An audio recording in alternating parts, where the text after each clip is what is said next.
ya tarehe 25 mwezi Oktoba mwaka 2022. Mahali popote ambapo ulipo, hujambo na karibu katika Mwanzo Habari. Mimi naitwa Victor Wanaswa na leo hii tumekuandalia taarifa kemkem, ikiwemo taarifa kuhusu ziara ya Rais William Ruto katika eneo la Kibera ambalo ni ngome ya mpinzani wake wa kisiasa Raila Odinga. Alikuwa amekwenda kule kuzindua shughuli ya nyumba kwa bei nafuu. Pia tutakuwa na mahojiano naye mchanganuzi wa masuala ya kisiasa na wakili Walter Trenk, tukizungumzia kuhusu hatua ama ripoti ile ambayo imeweza kuwasilishwa katika bunge la kitaifa leo hii kuhusu msasa ambayo iliweza kufanyika kwa mawaziri wateule katika baraza lake Rais William Ruto. Anza kusema nasi katika mitandao yetu ya kijamii kwa maana ya Facebook, Twitter na pia ile ya Instagram ambapo tunapatikana kama @mwanzotv.com. Na pia nikukumbushe tu kwamba unaweza kufuatilia taarifa hizi katika mitandao yetu ama katika tovuti yetu ya www.mwanzotv.com. Hebu sasa tuanze na taarifa ambayo tumeweza kuipa kipaumbele. Na Rais William Ruto amefutilia mbali mpango maarufu wa kazi mtaani katika maeneo ya mijini kote nchini Kenya. Ruto ametoa amri hiyo leo hii alipozuru eneo la Kibera akizindua mpango wa nyumba kwa bei nafuu. Amesema mpango huo wa kazi mtaani umepitwa na wakati na kwamba mpango mpya utabuni nafasi za ajira zaidi kwa vijana nchini Kenya. Rais William Ruto amezuru eneo la Kibera ambalo linaaminika kuwa ngome ya mpinzani wake mkuu wa kisiasa Raila Odinga. Rais alifika hapa kwa ajili ya uzinduzi wa mpango maalum wa nyumba za nafuu, jinsi alivyoahidi wakati wa sherehe za mashujaa. Kiongozi huyo wa taifa la Kenya hata hivyo alitumia jukwaa hilo kupiga marufuku mpango maalum wa kazi mtaani, mradi ambao anasema umepitwa na wakati. Mambo ya kazi mtaani ni mambo zamani. Ile kazi mtaani ya kuokota takataka na nini hapana, tuachane na hiyo. Sasa kazi itakuwa hii. Ninyi mnanielewa? Hiyo kazi sikizeni. Hiyo kazi ya mtaani, hakuna kazi ya mtaani tena. Kazi ni hii ya kujenga manyumba hii. Rais Ruto wakati huo amewahakikishia wenyeji wa Kibera na haswa vijana kuwa watapewa kipaumbele katika nafasi za ajira wakati wa mradi huo wa ujenzi wa nyumba hizo, na kusisitiza kuwa amezungumza na magavana kutoka kaunti zote 47 ili kufanikisha mradi sawia katika miji kote nchini Kenya. Nimemwambia huyu muungwana, wale watu wa kwanza ambao wataajiriwa katika kazi hii ni watu wa hapa Lang'ata na watu wa Kibera, ndio watakuwa wa kwanza. Rais ambaye amesema mradi huo utakamilika baada ya kipindi cha miaka miwili, amedokeza kuwa nyumba hizo zitakuwa bora kuliko mpango wa kuboresha makazi duni ulianzishwa wakati wa serikali ya marehemu Mwai Kibaki. Pale mbeleni tulikuwa na slum upgrading, lakini shida iliyokuwa na hiyo slum upgrading pale nyuma ilikuwa ni kwamba wale wanaishi pale wakiondoka wanaenda wakiendanga, hawarudi tena, kwa sababu watu wengine walikuwa wanatafutwa waje waishi kwa manyumba ile imejengwa, na wale ambao walikuwa wanaishi hapo wanapotea. Hii mpango mpya, vile mama wetu hapa Shiro amesema, wale mulikuwa mnaishi hapa, nyinyi ndio mtakuwa watu wa kwanza kurudi hapa, kwa sababu hapa ni nyumbani kwenu. Mradi wa kazi mtaani ulianzishwa mwaka 2020 na mtangulizi wake Rais Uhuru Kenyatta kama njia ya kuwapa afueni ya kazi vijana nchini Kenya. Victor Wanaswa, Mwanzo TV. Naam, sasa mtazamaji, hebu tuangazie ripoti ya usaili wa mawaziri wateule wa serikali ya Rais William Ruto. Na kamati ya bunge la kitaifa kuhusu uteuzi iliyowapiga msasa mawaziri wateule imekataa kumuidhinisha Penina Malonza kama waziri wa utalii. Kamati hiyo chini ya mwenyekiti wa spika wa bunge la kitaifa Moses Masika Wetangula imesema haikuridhishwa na majibu ya Malonza kuwa anastahili kupewa nafasi hiyo. Ripoti ya walio wachache hata hivyo imependekeza Aisha Jumwa na Minthika Linturi kunyimwa nafasi za waziri wa utumishi wa umma na kilimo mtawalia. A nominee today who has a case in court, who has a live case in court, Madam Speaker, of murder case, a capital offense.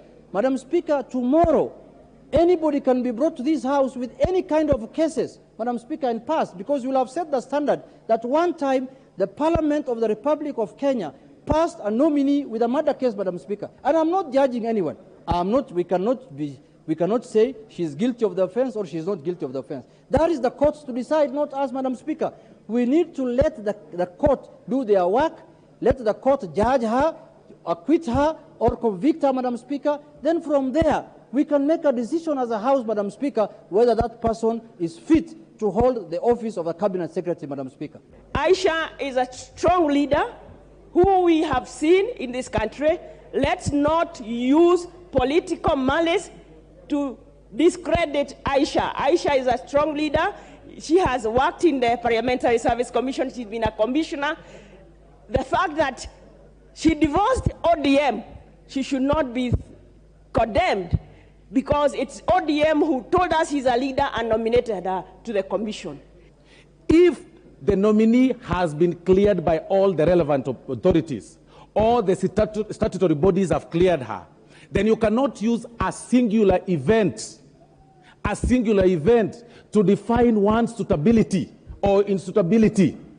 The nominee has once served as a deputy governor of Kitui County for 5 years. 5 years being elected deputy county governor of Kitui County. That this office, if left the way it is, could in essence turn the Honorable Mudavadi into an idle cabinet secretary. It could easily turn him into something I want to mention, into an errand boy, sort of. That this House, together with the executive, needs to move with speed and create a legislative framework for this office to function effectively as that of a cabinet secretary. So, Madam Speaker, I wanted to propose that in future, the wealth declaration, because we received their personal, comment on their wealth. I think it's important that we get actual proof. If people say they have land in Runda, we see the title deeds. They say they have vehicles, V8s, we see the V8s. They have Range Rovers worth 25 million, we see a logbook. Because, Madam Speaker, there is a danger in when people are being vetted and they are asked their wealth, there's a possibility someone can exaggerate their wealth knowing that they might have 5 years of looting so that they can reach their threshold that they want. So, Madam Speaker, it's important, and I propose, going forward, we try and insist that the nominees give actual proof of the wealth. Naam, ni kikao cha bunge la kitaifa, wabunge pale wakiweza kujadili kuhusu ripoti ambayo iliweza kuwasilishwa na kamati ya uteuzi ya bunge la kitaifa, na ripoti hiyo imeweza katakata kumuidhinisha Penina Malonza kama waziri wa utalii nchini Kenya. Tusonge mbele mtazamaji, na mwili wa mwanahabari maarufu wa Pakistan Arshad Sharif ambaye aliuawa Jumapili na polisi wa taifa la Kenya umeelekea nyumbani ambako alifanya kazi kabla ya kuondoka mwezi Agosti. Mwandishi huyo wa habari atazikwa siku ya Alhamisi kwenye makaburi huko Islamabad. Maafisa wa polisi nchini Kenya nao wameelezea jinsi tukio hilo lilivyotokea. Brief preliminary report of the shooting incidents of the Pakistan journalist, which occurred within my jurisdiction. This was occasioned by an earlier report that had been given or circulated by DCI officers from Stare sub-county that there was a stolen motor vehicle, and there was also a belief that there was somebody inside who had been abducted because the reportee, that's the father of this boy, had just gone to a shop to buy some items from an electronic shop. But when he came out, he did not find his son outside, and the car was not there. So this prompted this man to go and report to Pangani police station, which the DCIO took over the case and ensured a pursuit over the stolen vehicle. At first, they identified, they located the vehicle within Kiserian area, that is Ole Tepes. It was also captured within Ole Polos. And this also made the officers who had circulated to communicate with support teams on the ground, including the GSU at Magadi, because there is one believed which could be an escape route for these assailants. So this made the officers from Stare constituency, sub-county, that is the DCI officers, to call the GSU officers so that they can act appropriately to see that the vehicle does not go beyond. Hebu sasa mtazamaji ni kupeleke nchini Guinea, na viongozi kadhaa wa kisiasa nchini Guinea waliojiwa na kushikiliwa rumande siku nzima kwa kosa la kusababisha upinzani nchini humo na kulaani kile walichokitaja kama jaribio jipya la utawala wa kijeshi kunyamazisha upinzani. Viongozi hao, kulingana na mawakili wao, wanashtakiwa kwa kushirikiana ama kushiriki na kuunga mkono maandamano ya kupinga utawala wa kivita wiki iliyopita. Viongozi kadha wa kisiasa Guinea wamehojiwa na kuzuiliwa siku nzima kwa kusababisha upinzani nchini humo na kulaani kile wanachosema ni jaribio jipya la utawala wa kijeshi kunyamazisha upinzani. Kulingana na mmoja wa mawakili wao, wanashtakiwa kwa kushiriki na kuunga mkono maandamano ya kupinga utawala wa kivita ya wiki iliyopita ambayo watu 3 waliuawa. Nos clients qui bénéficient de la présomption d'innocence. Amini kuwa wateja wetu wananufaika na dhana ya kutokuwa na hatia, na tayari wameelezea sehemu yao ya ukweli kuhusiana na mashtaka yaliyotolewa dhidi yao ambayo yalitajwa hata katika barua za mkusanyiko, yani mkusanyiko uliopigwa marufuku, uchochezi wa maandamano yaliyopigwa marufuku na mengine kadhaa, mashambulizi na majeraha mengine. Wanasiasa hao hata hivyo wameachiliwa, ila wanatarajia kurejea tena Alhamisi. Chama cha kitaifa cha kutetea katiba FNDC kilikuwa kimeitisha maandamano kudai kurejeshwa haraka kwa serikali inayoongozwa na raia na kuachiliwa kwa wafungwa wote waliozuiliwa kwa sababu ya kisiasa.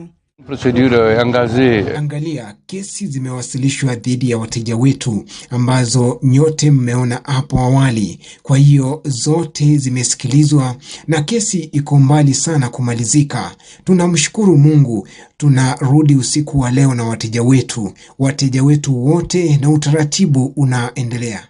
Katika taarifa kwa vyombo vya habari siku ya Ijumaa, waziri wa sheria.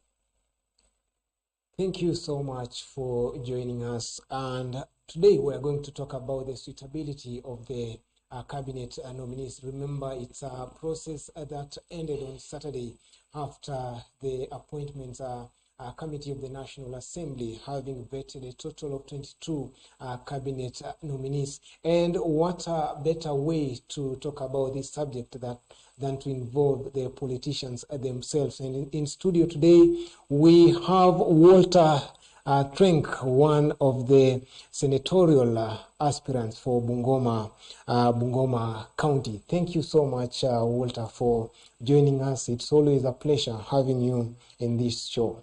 Thank you very much, Victor, for having me on your show. First things first, how far are you with the race to clinch the Bungoma senatorial seat?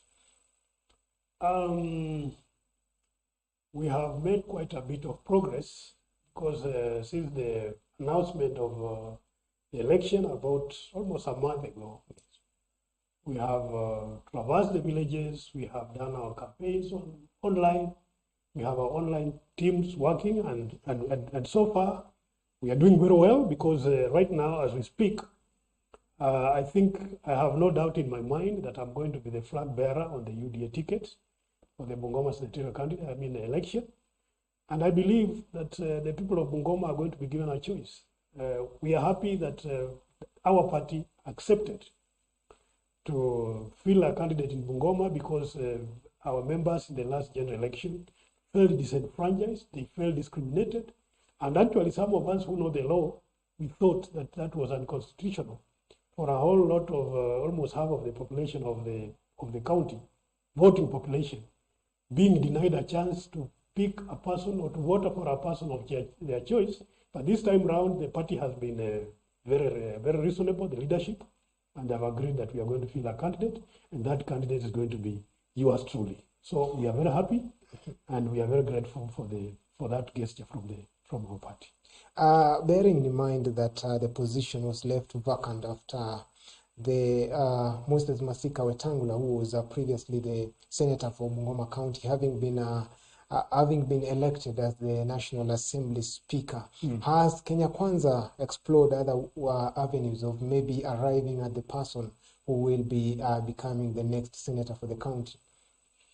We are really not going into this election as Kenya Kwanza. We are going into this election separately with separate political parties. Of course, that doesn't mean that the coalition, the Kenya Kwanza coalition, doesn't exist. It does exist, but it exists with the knowledge, with the full acknowledgement and appreciation that the separate political parties have got their own membership with their own ambitions, which must be catered for, which must be accommodated in a situation like that.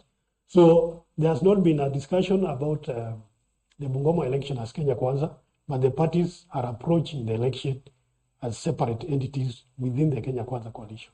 So Fort Kenya, for example, have done their own processes on nominations. UDA is also in the process of doing their own processes. And so each party is going to arrive at their own candidate using their own separate processes. And we are going to compete now in that election, because Bungoma generally is a Kenya Kwanza zone. So there's no fear at all or worry about whether the seat will come to Kenya Kwanza or not.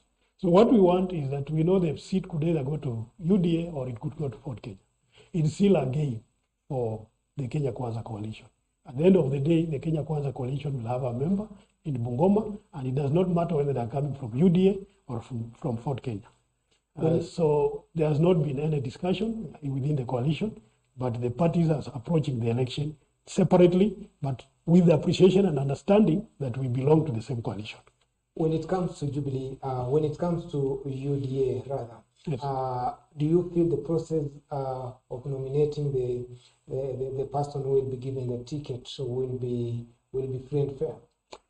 Well, I think give the party the benefit, because we had some challenges before we came into this election. The party was not sure about how to approach it because we had just come from the general election. And we did not anticipate how we are going to handle issues like the by-elections. When they were drawing the pre-election agreement, for example, issues like the by-elections did not feature in that agreement.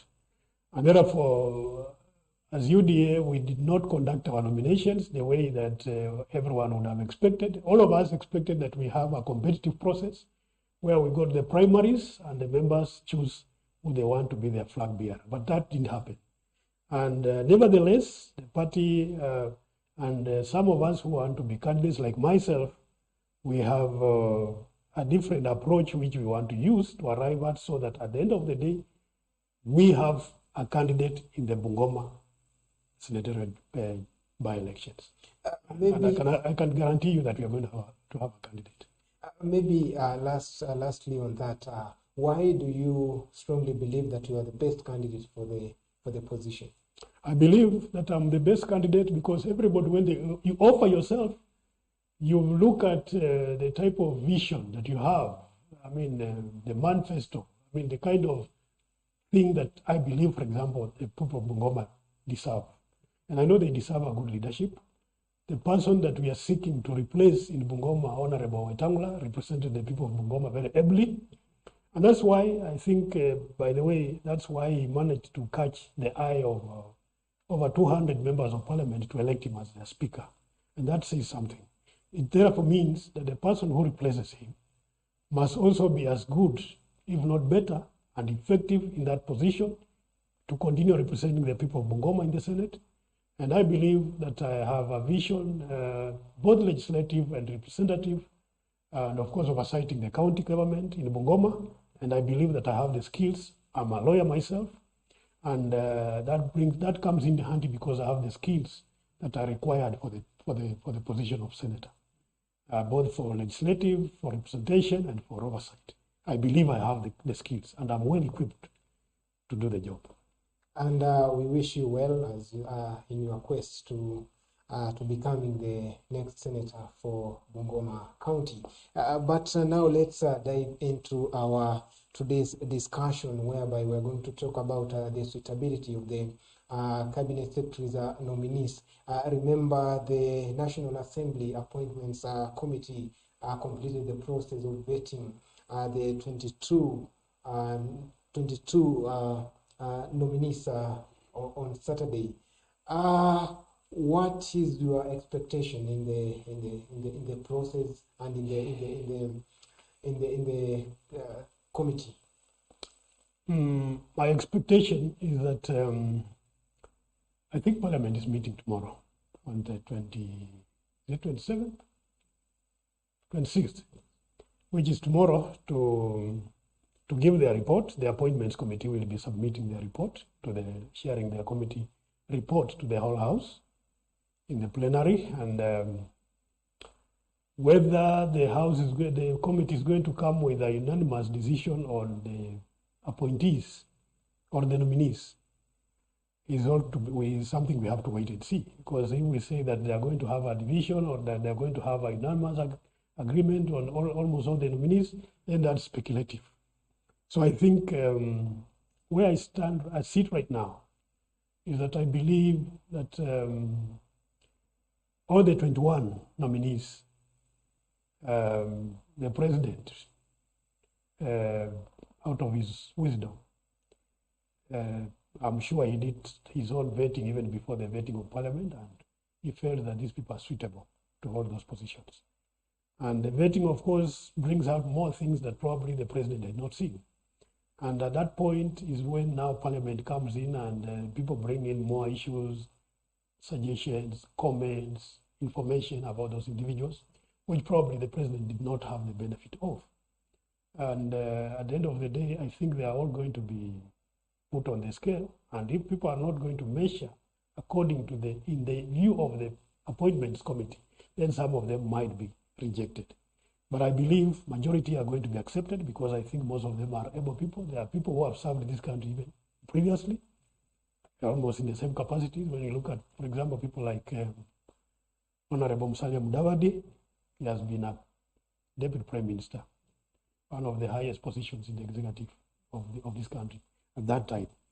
And therefore, I will not be surprised, or I'm not expecting much in terms of the people who are going to be approved by the committee, and I believe Parliament is going to approve most of them. But if there are some that the committee is going to reject, then the rejection is going to be in form of a report.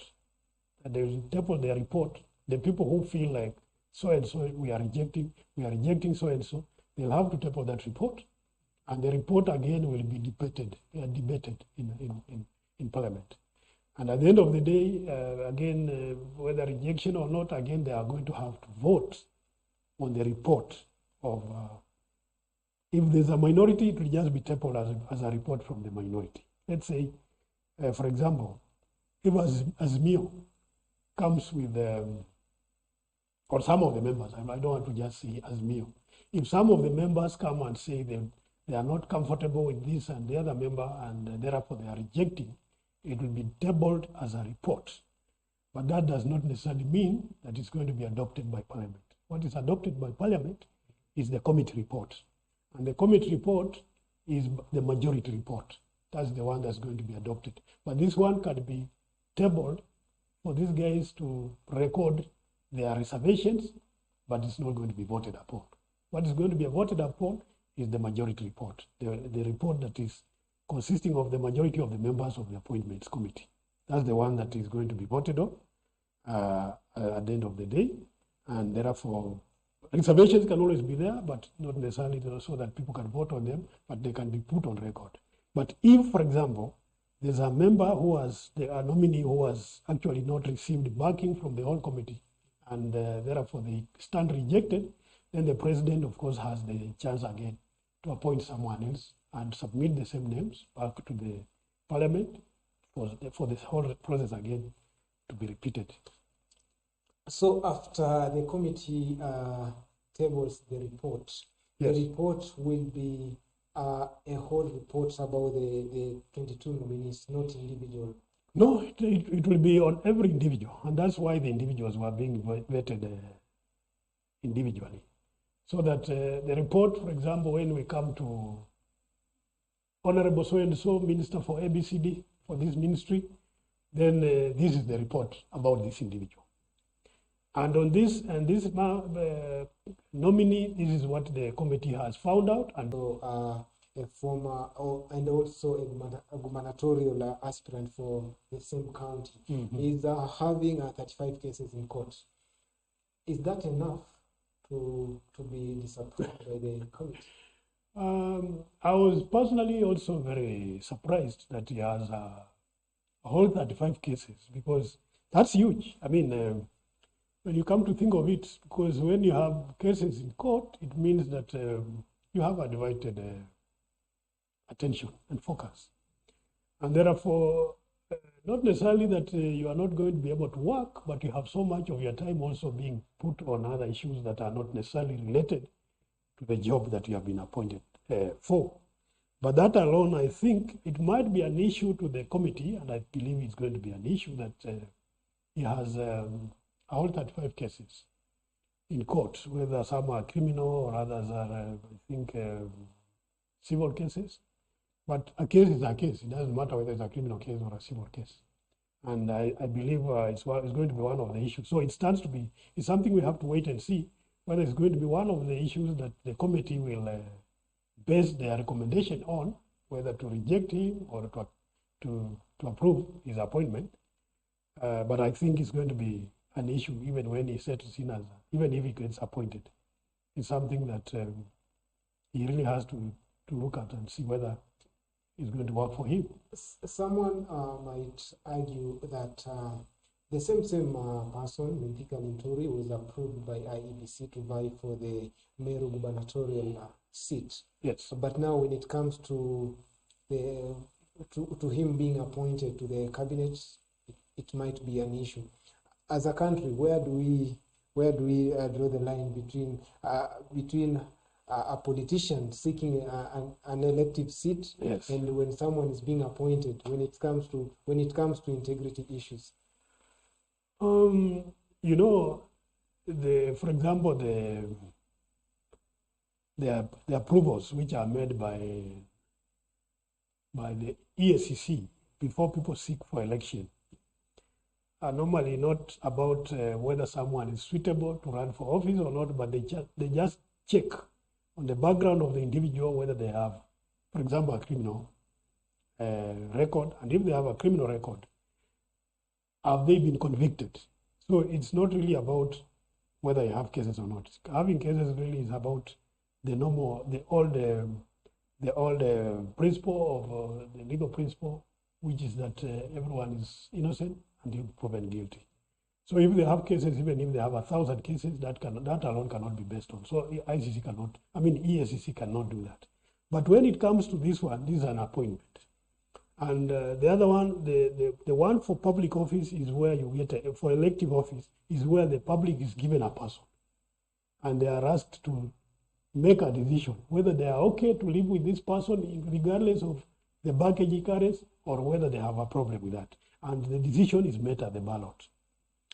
On the other one, which is appointment, is where then appointive position is then becomes different, and that's why we do the vetting, because we want to look at the suitability, because you are not going to do political work, but you are going to work for Kenyans, where you are supposed actually to be impartial, to be non-partisan, to be strictly non-partisan as you discharge your functions of the office. And that's why we have the dichotomy, the difference between the two offices, where we don't put so much premium on the person who is going to be elected, because the public to make a decision.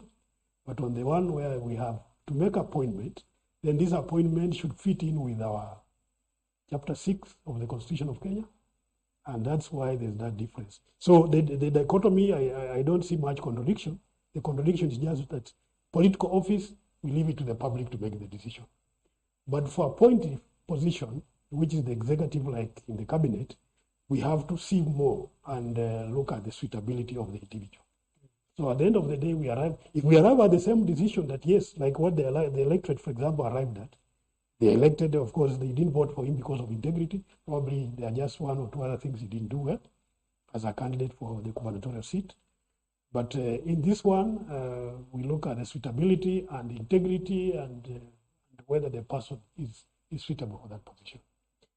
In the event the National Assembly disapproves some of the nominees, yes, and bearing in mind that President Ruto was seen as if he was rewarding some of his close allies, will the president be required to appoint others, or he can just go ahead? No, I think this, if they reject, for example, if they reject some of the nominees, to me, I think for the president, I don't think he has a problem, because if Parliament tells you we don't like this guy, he has so many other allies who are still sitting in the wings waiting to be appointed. And I believe he will even, for him it will even be mileage. Politically, he will gain more mileage, because then you will tell this guy, you see, I appointed you, I wanted you to be part of my cabinet, but unfortunately the Parliament has rejected.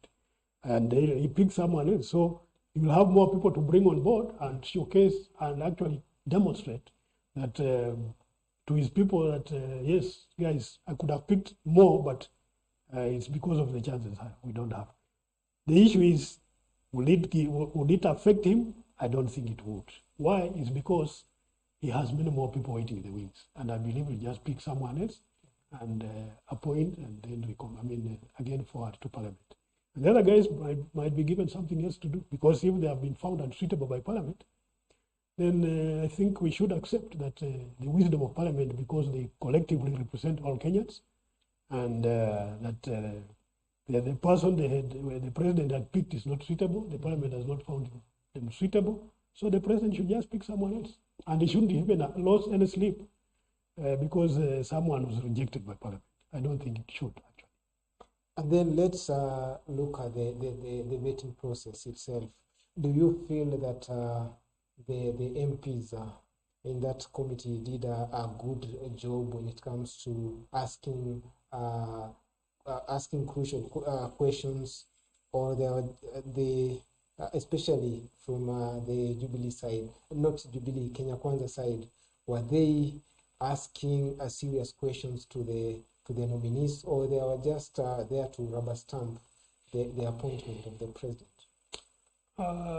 Okay, the few that I watched, because I didn't watch the whole lot of sessions during the interviews for the nominees, cabinet nominees, but I think they could do better. I mean, Parliament represents the people, and loyalties, party loyalties should not get in the way whenever vetting of nominees, presidential nominees is going on. You are actually supposed to be helping the president to make a decision. On a decision he has made, because at the end of the day, this person we are going to be saddled with this person for the next number of many years, probably even 5 years. So you want to help the president that, okay, Mr. President, you gave us this nominee for appointment, but we have found them unsuitable. I don't think the president would have a problem with you. But of course, party loyalties will always get into the way, and people think that they should be more cooperative, that they should help the president with the appointment, so that, for example, maybe they think they are going to embarrass him. And I think they could do better. To just make it precisely, I would say that they could do better than what we have seen.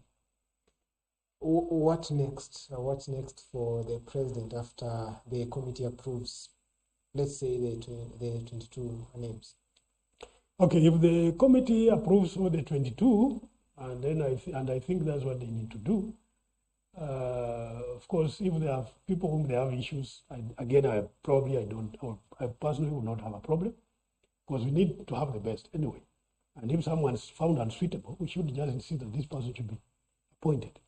But if all of them are approved by Parliament, then of course they will be appointed. It will be sworn in by the president.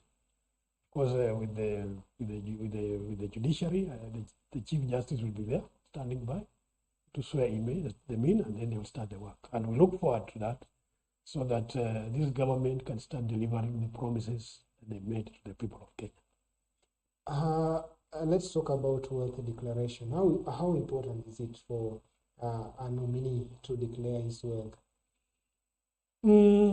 Okay, for example, I mean, when I saw, like, during the interviews for the nominees, to me that looked like a charade, because people come there and make declarations which are not verifiable. Because when you tell us that I have several houses, I have flats, I have this, I have the other thing, and therefore this is my worth, I mean, we can't be able to verify that. In future, I think it's important that people, because we have some of these things, like, for example, some of the fellows who have worked in government already, we have reports about their declaration, their declared wealth in previous years. So we should have those records there. Then, if the Parliament has the benefit of a person's net worth beforehand, before the oral interviews that we see on TV, for example, it will be more enriched, and it will make more meaning, because some of these guys were, in my view, I thought they were quoting figures that some of them, you imagine, probably don't own what they're claiming to be owning. And therefore, then people think that maybe they are just trying to show us how tough they are, but actually probably they don't own as much as what they claim. It's better, I think, we can improve that system by just making it mandatory, for example, that if you are going to claim that you have flats, can we have the documentation of ownership of those flats? If you say you have shares, because you are declaring wealth and you are going to be a public servant, can we have the documentation, for example, that you own such a number of shares in this company or the other? That to me would be more enriching, and it would help the public understand that actually what the person is claiming to be owning, actually they do own it. And someone may ask, what was the main reason for making it a requirement for any nominee appearing before that committee to declare his wealth? What was the committee aiming at? It is actually a legal requirement. It's a legal requirement under the law that any public servant who is employed, before you come into public service, like they are planning to get into public service, that you make a declaration.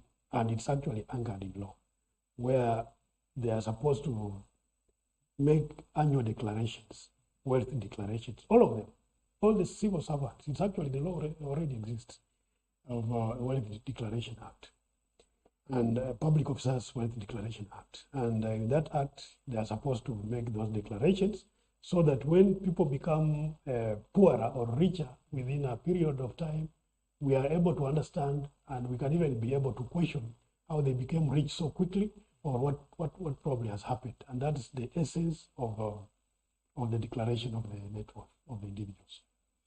Let's assume that the figures they are just throwing around was a true reflection of their wealth. Yes. Do you think they will be able to relate with the common mwananchi, bearing in mind that it's only one who was below 100 million? Yeah. I think that's a good question. That's, how will they relate with the public?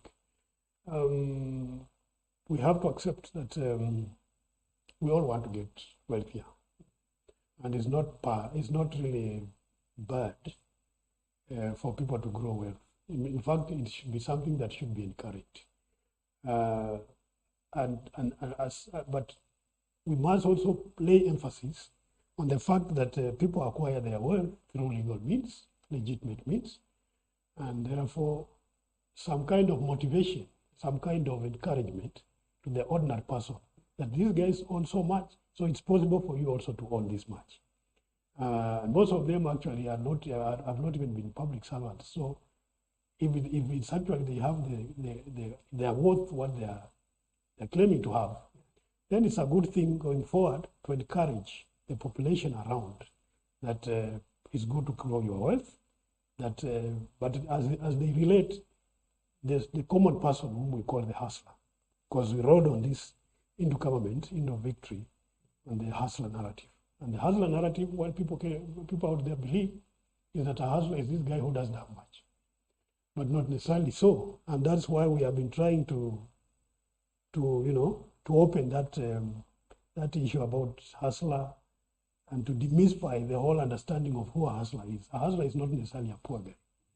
A hustler should be somebody who works hard, like some of them told us. And I think that's fine. But relating to the ordinary person, they should go on and relate with the ordinary person the way they have done in the campaigns, but encourage them and help the ordinary Kenyan in the street or in the village to also grow as much wealth as what these guys have, so that we can all be billionaires. And I think it will be a good thing for many Kenyans, because I know we cannot all be billionaires, but have as many Kenyans as possible, at least having at least, if not a billion, at least 100 or 200 of millions as your individual net worth. And we should be doing that more oftenly, so that we see how people are developing their net worth. Are they stagnating? Are they growing so fast? Or are they growing within a rate that's acceptable?